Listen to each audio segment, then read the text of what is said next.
हमारा देश धार्मिक आस्था का देश है। यहाँ अलग समुदाय रहते हैं और उनकी अलग अलग मान्यताएं हैं।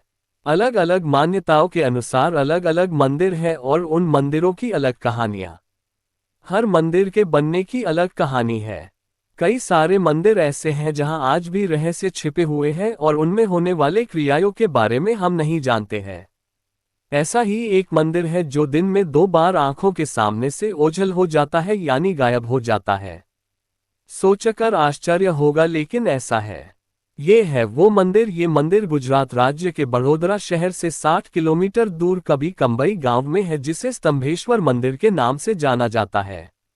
यहाँ शिवलिंग विराजमान है, जिसे देखने के लिए देश समेत विदेशों से भी लोग आते हैं। यह मंदिर लगभग 150 साल पहले खोजा गया था। यह अरब सागर की खंभात की खाड़ी के किनारे है और यह मंदिर दिन में 2 बार आंखों के सामने से ओझल हो जाता है, क्योंकि यह मंदिर पानी में डूब जाता है। अब आप सोच रहे होंगे कि ऐसा कैसे हो सकता है, खुद ही पानी में डूब जाए और खुद ही पानी वहां से हट जाए। तो आपको बता दें कि ऐसा सच में होता है।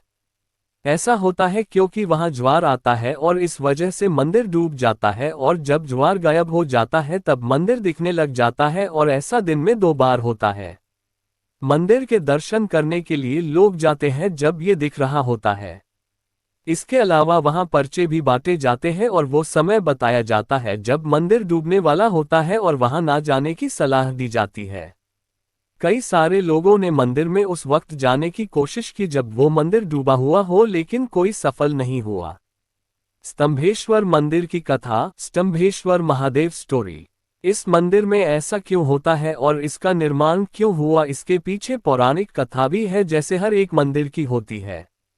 कहा जाता है कि तारकासुर नाम का राक्षस भगवान शिव का बहुत भक्त था और उसने सालों भगवान की तपस्या की और भगवान प्रकट हुए। जब भगवान प्रकट हुए तो उसने भगवान से वरदान मांगा कि मेरी हत्या केवल आपका पुत्र कर सके और उसे पुत्र की उम्र केवल 6 दिनों की होनी चाहिए। अब भगवान की तपस्या की थी तो भगवान को ये वरदान देना पड़ा। इसके बाद तारकासुर पूरी सृष्टि में उत्पात मचाने लगा, क्योंकि उससे ये पता था कि भगवान शिव के पुत्र के अलावा उसका वध कोई नहीं कर सकता है, और भगवान शिव का कोई पुत्र उस समय था नहीं।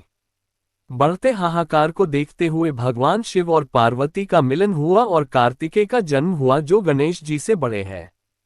जब कार्तिकेय 6 दिन के हुए तो उन्होंने तारकासुर की हत्या कर दी।